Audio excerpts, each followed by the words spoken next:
Welcome to the Security by Default podcast, the podcast where firewalls are hot, passwords are long and strong, and cybercriminals are probably listening to. I'm your host, Joseph Carson, ethical hacker, security nerd, and the guy who reads the terms and conditions so you don't have to. Each episode will break down the weird, wild world of cybersecurity, minus the jargon, and plus a few laughs.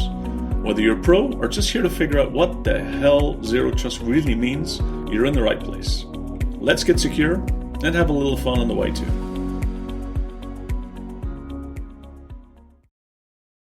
Hi everyone, welcome back to another episode of the Security by Default podcast. It's really great to have you all here, and I'm always excited about fun episodes, fun topics, and interesting guests.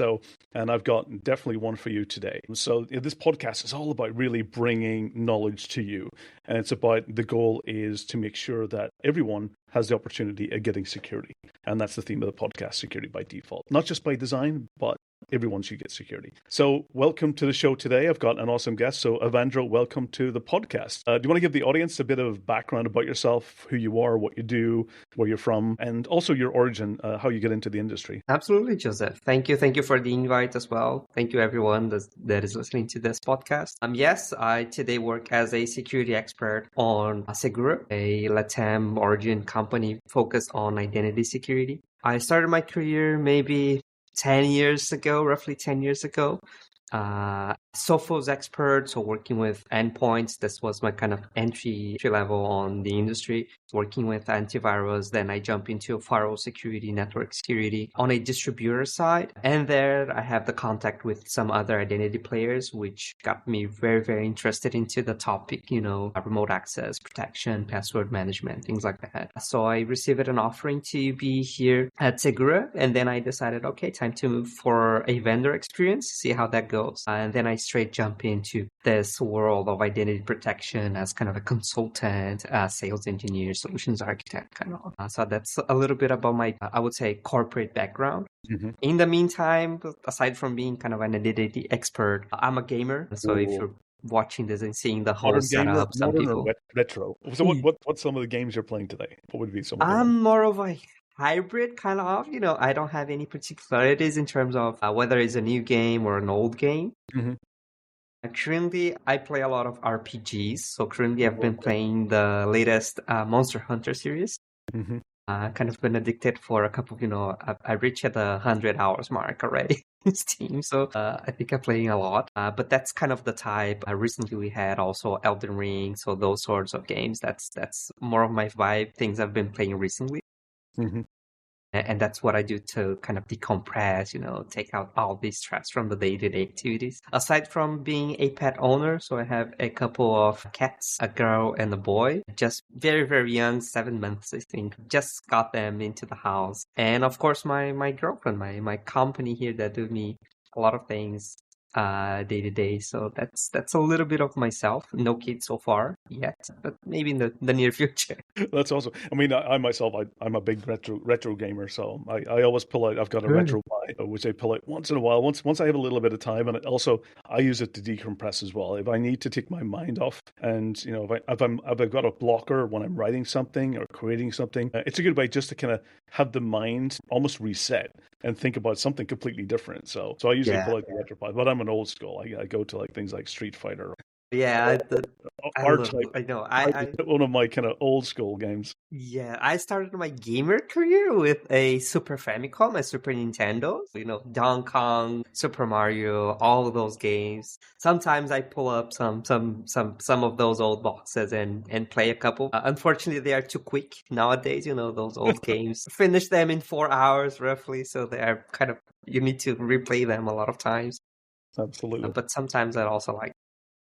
Yeah, fantastic. So for the audience, today's theme, the reason why I brought Evandro on is myself and Evandro has had some fun, exciting times over the last 2 months, ever since I started with Segura as well. And one of the things I wanted to kind of get into in today's topic, and let's start the theme off, is around machine identities, sometimes referred to as the non-human identities or non-interactive identities. So can you give us a little bit about, what is the kind of origins? Help the audience understand a bit, what is machine identities and what are they and where can they be found? Yes, it's a little bit tricky to go over kind of machine identities because there's also kind of some different interpretations you're going to see on the market, right? Some may consider that all machine identities belong to things such as, workloads, applications, machines with kind of service account, desktop computers, things like that. Some may go even above that, looking to OT identities, things that you have running on OT environments and either other industries. But machine identity, from my perspective at least, is all types of identities on an IT environment, most especially, that you use without human interaction. So things like app-to-app communication, an application connecting to something like a database, or a service running in the background process that needs to consume local resources on a given workload, and then it needs certain level of access, an identity to do this access. So that would be a way to summarize from my perspective. Yeah, that was always my interpretation as well when I always thought of machine identities was non-interactive. It's from a human perspective. It's something that I don't log on and use and is directly associated to me. It's typically some automation that needs to work in the background, whether it being infrastructure, data, services, API integration, cloud integrations, all that kind of help it's the glue behind the scenes of IT that humans don't necessarily need to be involved in. What's some of the kind of typical, let's say, what's the risks and challenges? How do organizations tend to manage them today? Or what's the risks that are found? And what's some of the challenges around managing these types of credentials? Yes, so there is a lot of risks, especially because when we take a look into today's market for machine identity and today's threat landscape, there's a couple of studies there from other security companies saying that for each human identity you have when you're creating an organization, you might have up to 80 different machine identities. So one person can lead to 80 times the amount of credentials you could have. And the problem is it's likely different from a human access, that you do have more traditional concepts today kind of spread out, which is password management and things like that. Changing passwords, managing passwords, and also finding those passwords accounts to be managed is quite difficult. You always have the risk of executing something like a remote operation to manage on a normal sense, and you could break a potential application because the time it takes for an application to access those credentials are immediately. You have milliseconds. It's not like a user that logs into those remote services every 30 minutes or even once a day even. It's milliseconds, and it's happening pretty much every hour.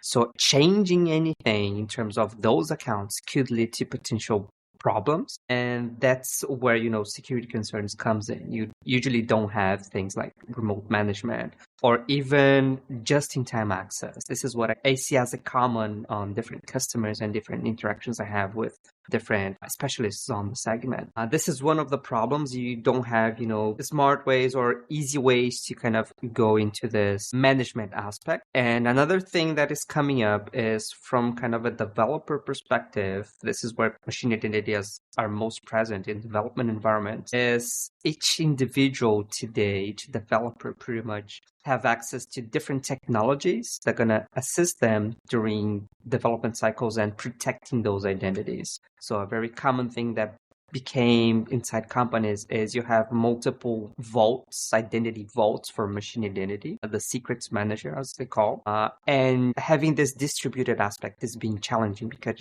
each tool the developer decides to use have different capabilities, and there is no kind of one single solution for companies to kind of implement and stream down to users so they can have full visibility on everything that is going on their environment. So this might be a second risk that is raising. Absolutely. That's one of the common things I hear a lot from organizations is lack of visibility of those machine identities and non-human accounts, and also ownership as well is the direct time, because a human, we have an ownership tied to us with our credentials that we use on a day-to-day basis. And we have different types of security controls that can be applied to them, whether it being federated identity, single sign-on, recording the session, and then also, managing and rotating that password on our behalf as well. a lot of the things become much more challenging when it gets to the machine identities, is they may not be tied directly to a person. So how do you make sure that someone's accountable in owning those credentials? You can't easily apply MFA. One positive thing that I do find with machine identities is that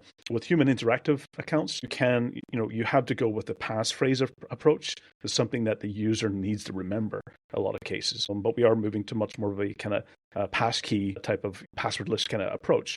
But with machine identities, you can have that password be as long as it possibly can, the system can take, which is great, which means is that, and you can rotate it frequently because it's not something that we as humans need to remember, which is always that kind of pain of password fatigue. So that's one thing I do find there's positives and negatives with the managing of machine identities, which is also kind of something to do. And then what we also get into is when you think about also the how they get configured. One of the things I find in most cases, one of the biggest risks is they get misconfigured all the time. In order to, one of the points you made is that if you do rotate the password, it might break things. And I spent a long time ago, I was at Symantec, and we had products like Enterprise Vault, and we had products like Backup Exec and Net Backup, stuff like that. And it meant that you had passwords that needed to be in 5 to 10 different locations, and they all needed to be the same password, and they all needed to be, in sync and working in tandem.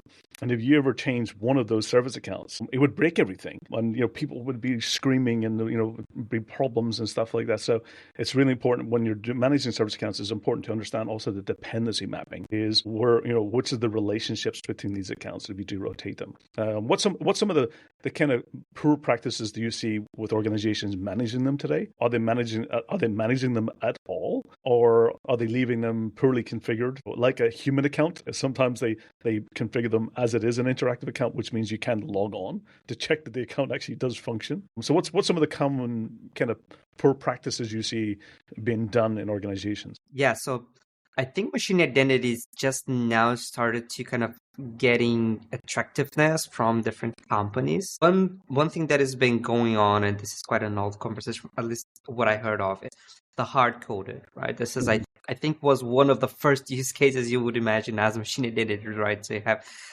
your traditional scripts that you have passwords embedded within them, and they are potentially a problem in terms of security, right? And companies deal with that because this is kind of an old topic right now, eliminating, taking things out of the scripts. But now adding smart capabilities, the same capabilities that a PAM solution in general would cover in terms of visibility, auditing capabilities for a human, and also management for a machine identities. I've been seeing this being explored more recently. So some companies are adopting technologies such as secret vaults, right? To have some levels of protection. They are quite complex because of that, because, needing to connect to a different environments, needing to rotate different types of assets. So this is one thing. And more recently, some companies are shifting to certificate management as part of identities. But I'm saying from our perspective, especially here at Segura, a lot of this movement happening on the enterprise level. So companies that already have a PAM program established, they are managing properly the human identities. Now machine identity becomes a focus. When you take a look into medium, small business, they should be concerned about this, but this is still kind of things administrators are getting into the topic, gaining visibility in machine identities. Absolutely. So it sounds like enterprises have a bit of an advantage in that regards, because the enterprises have invested in managing identities and managing privileged access. And those solutions have extended to the ability to managing machine identities and non-human identities. If for an enterprise, it's a simple extension to an existing solution they've invested in. It sounds like the SMB side of organizations, which still might be kind of doing password management features, where they're managing passwords, those solutions do not expand to machine identities and non-human identities. So they now have to look at how to either invest in a new solution or expand and move beyond a password manager to a much more enterprise PAM solution that helps them manage that. Is that something kind of you would agree with? I would say yes. This is definitely something I agree. From small business perspective, the amount of I would say identities, it's quite similar. You still have the same challenges there. So every small company, or at least in general, it's what I see, have development teams or are moving assets to the cloud, or at least, and this is one very common use case I like to bring that, belongs to kind of machine identities, and maybe few people are aware, is that a simple integration between your communication apps, you're using Slack internally or using Teams or whatever solution, and you have something like single sign-on behind the scenes with, say, your Google account or even your Microsoft. That's a very simple example of machine identities that happens on pretty much everywhere. So every company might have this type of integration from small to enterprise. And there is a machine identity behind the scenes. So there is something that tells Slack is a machine, is a sort of machine, is a workload as we know, and needs access to your Gmail account or to your Microsoft account. So there is an authorization process happening there. This is a very simple use case that goes from the smallest company to the smallest individual, even companies that have 1-2 persons going, all the way to the enterprise level where things get more complicated. You have more accounts, you have more things connecting to each other. This definitely is a topic of concern. Now, the thing that becomes a struggle on the, I would say, small and medium-sized companies is, of course, capacity, right? So having teams dedicated to such solutions, because it's not an easy task.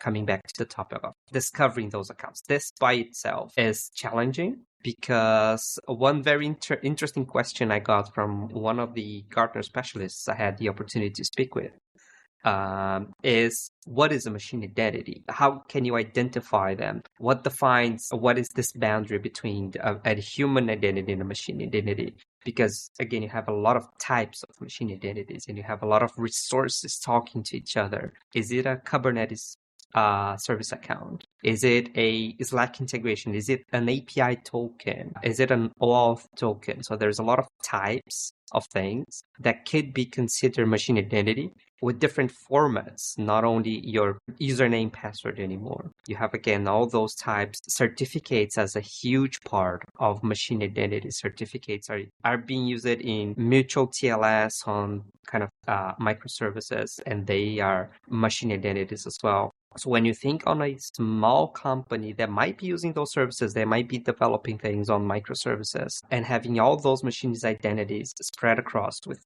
no much capacity to manage them, this is definitely something that it's going to become a problem if already it's not. So if companies it's not noticing that those are problems already. Absolutely. I remember, I mean, I've worked on some interesting projects over the years, and I've been fortunate enough to be kind of seeing some of these real kind of life scenarios. You know, some of the ones that I've expanded on is in the maritime industry. I worked on a project a number of years ago where a shipping, a massive cargo ship that has hundreds, maybe even thousands of containers sitting on that vessel. And each of those containers has basically an RFID and a sensor.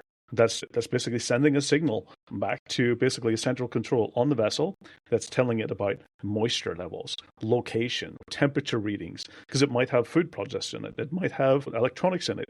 It might have vehicles in that container. It might have toxins that if that sensor's, measuring the toxins, it could be flammable. So all of those things, if you think about each container having those tags, that is an identity. It is a machine identity that, there all of a sudden you have a cargo ship that now has thousands of identities sitting on the vessel, all reporting back, all basically telling location, telling information about the signals that actually identity is generating. And then you have to think about, managing that. And then you get into even, I remember a friend of mine who does pen testing was talking about one time where he basically drove past a farmer's field that had hundreds of cows in the field. And each of those cows had basically tagged RFID signals, radio signals transmitting, all generating identities, all having identifiers, so that the farmer knew kind of where that cow might be, or when they're coming through basically for feeding and for cleaning and for maintenance and stuff like that they can actually track every single cow as they went through basically a reader. And so it's really impressive with that, and I always remember Felix's image about machine identities. I remember his social image about the farm and the zoo, which always makes me laugh a bit. But in the reality, when we think about machine identities, it does expand to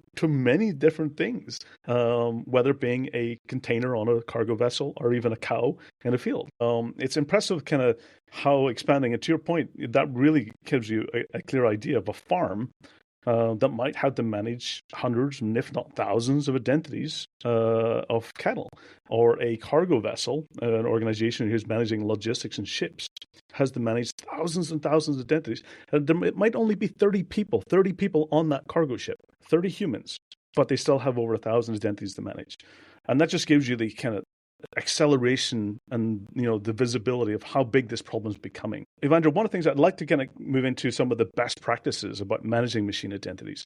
What kind of is there a life cycle process? Is there a step-by-step process? I think one of the things we talked a little bit about, discovery. Can you walk through, if you were to go in an organization and start managing machine identities, what would be your process? How would you go around in order to get the best practices? Yes, there is a couple of them. Now, the challenging with machine identities also comes because there is no standard ways of handling those identities, right? And mostly because each company, to the smallest to the enterprise level, have their own internal processes on how they develop things or what types of business they are running, such as maybe a farm company is running a scenario, and they might now need different ways to leverage machine identity. So there is no, I would say, one single rule that applies to everything. So the thing we do here especially is more of a consultancy side on, first thing is assessing, right? So you want to understand as much as possible what types of technology are you running that potentially have machine identities. And we gave a few examples. Most commonly on development environment, most common IT scenarios, you have the CI/CD pipelines, as they call. So it is a one single place of orchestration on most of the companies. And within those types of services and solutions, even GitHub, GitLab, there's Jenkins and others, you are connecting to a lot of different things behind the scenes, and it's all automations. So an automation scenario, it's very propense for machine identities. So that's one thing we take a look into when we're talking to customers. Do you have any CI/CD pipelines? What are they connecting to? Are they deploying things on the cloud for you? So this is a often good starting place to see this is your core of connections. This is where everything passed through usually. So gaining as much as visibility, and there's some tools, of course, that can help you with, such as reading things from your pipeline, you're reading things from your cloud environment. Now moving to the legacy part, then you might need kind of a little bit dedicated approach to kind of talk through your developers, talk through your different teams, to understand how they are using identities, how they're constructing. Because one thing that definitely is machine identity is I would say, requires multiple teams and multiple knowledge to kind of address this. It is usually an effort of multiple people inside of a company, even to adopt some of those best practices. Then once you have visibility, now you understood generally at least how machine identities are being used, then you can develop techniques which could be similar to a PAM solution, right? First thing would be have a way to vault all those, because there are still companies in 2025 that are using env files to store secrets.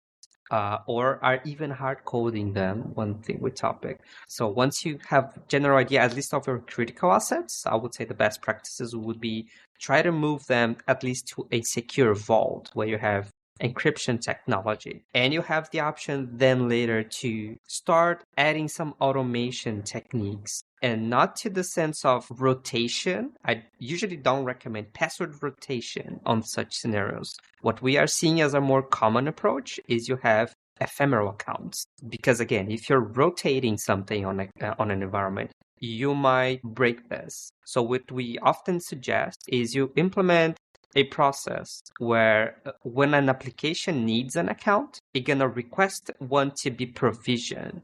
And then you have a time to leave, so you have a time span in between those interactions. And every time the application needs to connect to something, you're going to create an account. And this can happen in milliseconds. There's technology today that allows us. Moving more just-in-time access. Yeah, so you would implement such techniques, taking out the risks of if a password gets rotated in the middle of an operation, you break something. Now you don't have this challenge anymore, generally talking, of course. And then now you're going to, once you implement this, you're going to see all those connections. So visibility is something that, of course, if you have the right tools, it's a given. So now that you have vaulted all those accounts, you know who is connecting to those vaults that you created and who is requesting credentials for what purposes in general. Now you have all the visibility that you need from kind of a authentication and authorization source. So which applications you have on your environment, which types of scenarios. So you can then adjust those kind of business rules that you might have. Okay. And what about around, a lot of times, as we mentioned earlier, there's two things: there's misconfigurations, but also a lot of the service and privilege accounts. Those service accounts and machine identities typically are overprivileged. How important it is to then start applying things like the principle of least privilege in order to make sure that they just have the right privileges to do the task or workload or action or automation? So that's very crucial. Once you have this map of identities that you have and what they are being used for, now you're going to start reducing privileges. It's very important because one thing I saw on most companies is those credentials, especially those types of access, they suffer from privilege abuse, because when you're setting up some sort of integration, of course, there is this problem. How much privilege do I need for this account in order to connect to a very specific service or an application calling API? So what usually happens is you create full administrator accounts and give that to a developer. One, because the developer going to test a lot of things, so it needs to be sure. Mm-hmm. But you don't have the time to, I would say, go all through this needs and beats of finding the right privilege for the right service. Especially in cloud environments, you have thousands of privileges to select from. So the common practice today is create an administrator account, give that to your developer. Your developer going to use that to test things, to make sure the application he's developing works correctly. And then instead of, okay, now that you test it out, we know the privileges, let's switch back to a list privilege. Sometimes what happens is you use that same account you created with full privileges on production. So this is something definitely to avoid, is moving now into this least privilege scenario. On cloud, you have solutions such as scheme solutions that can help you with, even Segura can help you with that as well. Finding the right privileges so you can kind of remove unnecessary access that a machine identity usually gonna have. It's very common to have over privileges on such scenarios. Yeah, that's one of the things that I've seen. I've responded in a lot of incident response over the years, and one of the common things is I do see the human identities being the initial access. That's where attackers are able to gain that initial foothold in organizations. But it's the machine identities and service accounts where it allows the attackers a lateral move. And I've seen cases where, for example, a financial database backup job that was running on a scheduled task was taking a backup of the financial database, running as a domain administrator account. And so it was only a matter of time before an attacker was able to compromise that account and be able to extract the hash, be able to then get the password in clear text using tools like Mimikatz, and then be able to laterally move. Once that happens, then it's literally end game for the organization. It's a matter of time before disaster strikes.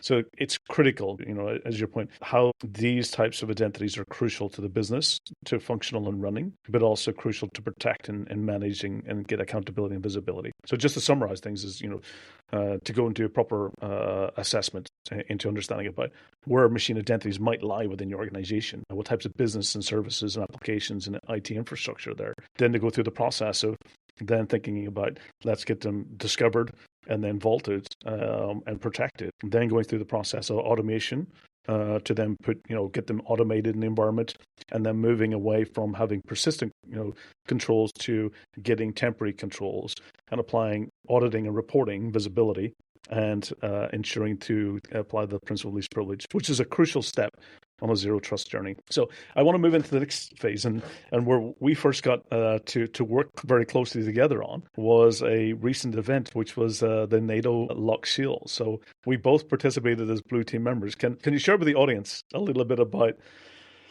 how much did you know beforehand, and when did you realize how big this was, and what were some of your experiences that you had through the event? Yeah, absolutely. I mean, I could keep talking about Lockheed Shields for a year. Unfortunately, we do have, of course, a time interval. Lockheed Shields, it was my first contact with it. I didn't know such an event was happening, and I was missing that for, again, 10 years I've been working on in the industry. And just now I got invited. So thanks for that as well, Joseph. Really changed my life. And the thing started quite strange for me, because the first request we received it from Marcus, our CEO, is, Evandro, I need you to help Joseph. Joseph is coming to the company. We are working on a small project, and he needs your help to set up the instance or our product on the environment.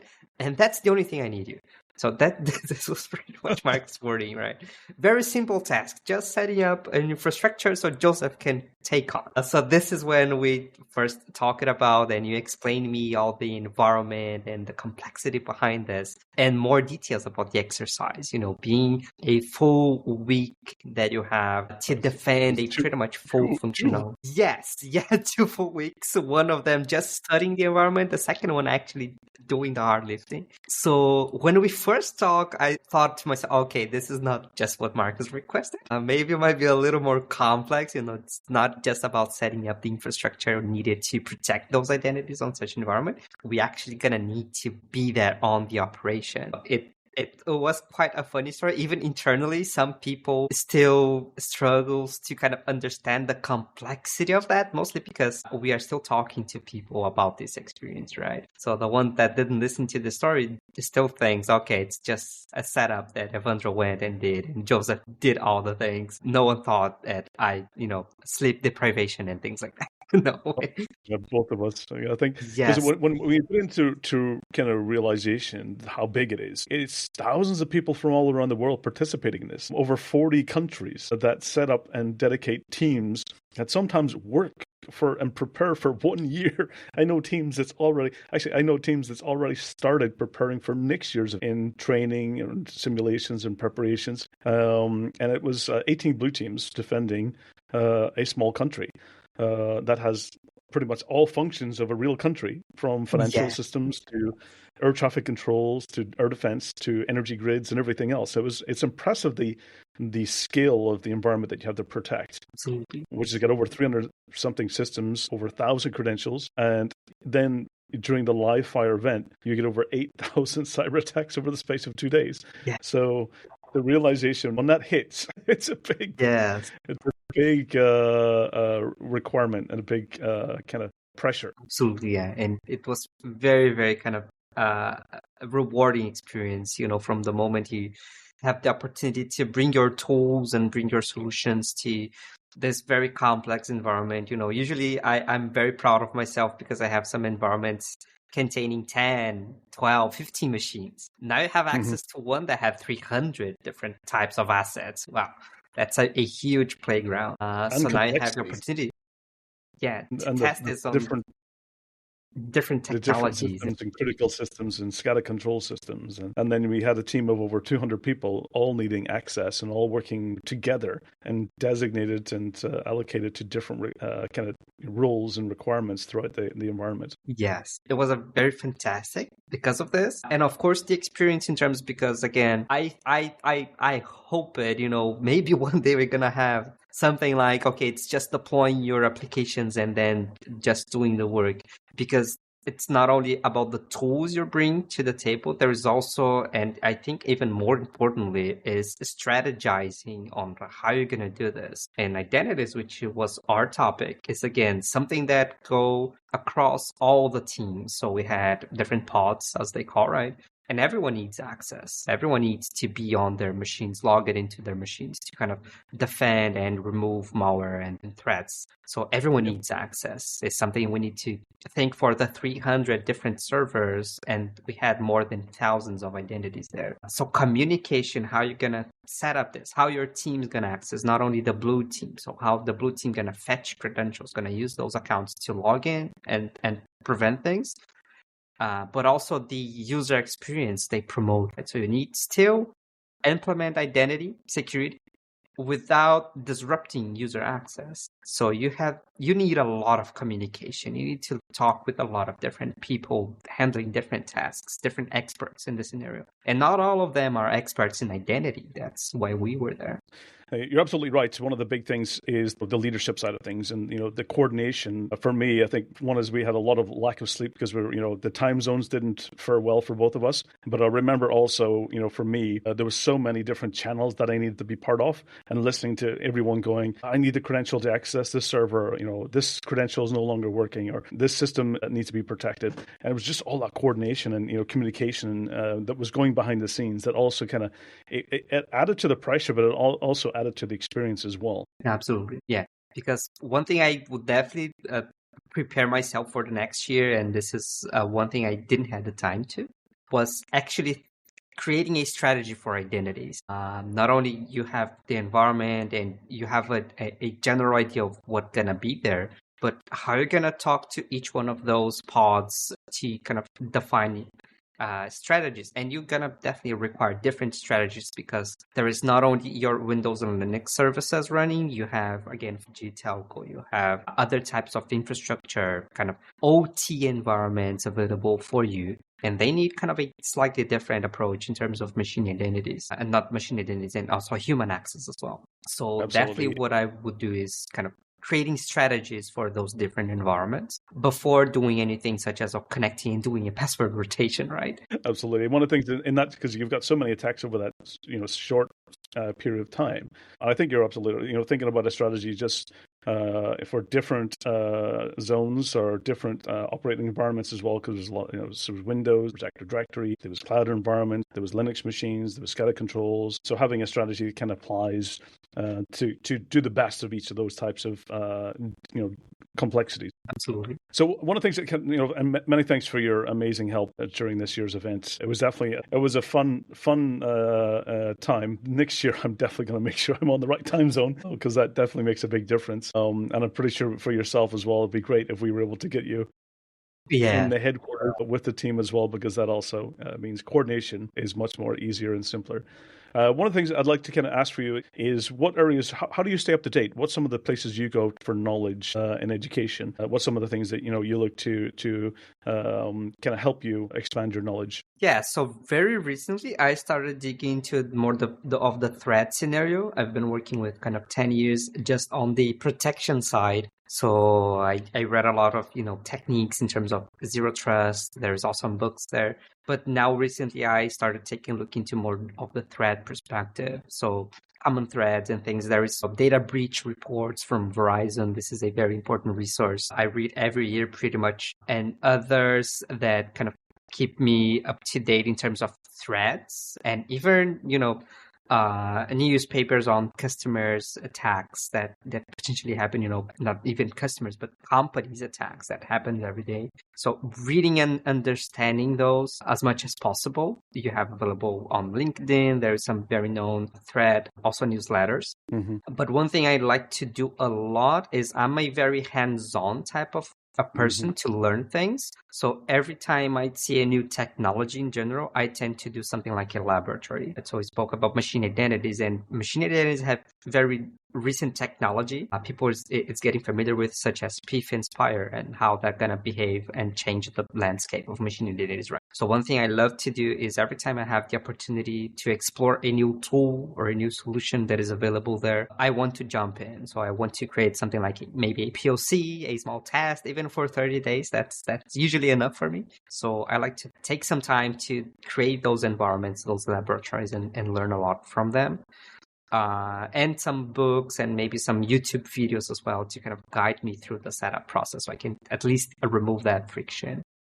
But of course, these are the main resources. So a couple of books, of course, there is some courses I do behind the scenes, but mostly kind of those thread reports and those news that we see daily. Okay, fantastic, excellent. So Evandro, it's been a fantastic and a pleasure and honor to have you on the show this time, and I look forward to doing more activities, more events with you in the near future.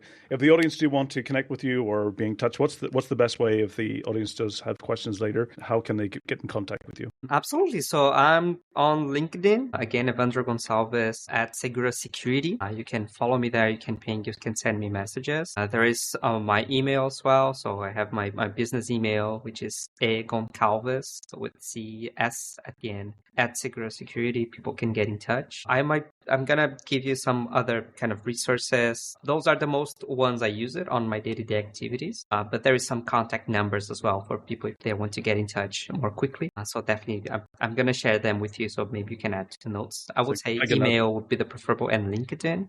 You can follow me there, definitely. Fantastic. Excellent. I'll make sure they get added to the show notes so the audience can easily get and reach out to you if they do have follow-up questions. So many thanks for being on the show. So for everyone, this is the Security by Default podcast, bringing you different guests from around the world, different knowledge, different experience to really kind of provide you lessons and how to make the world a safer place. So for everyone, stay safe, take care, and again, thank you and all the best. Bye. Well, that's a wrap on this episode of the Security by Default podcast, where the only thing we leave unpatched is our sense of humor. I've been your host, Joseph Carson, reminding you to update your software and rotate your passwords.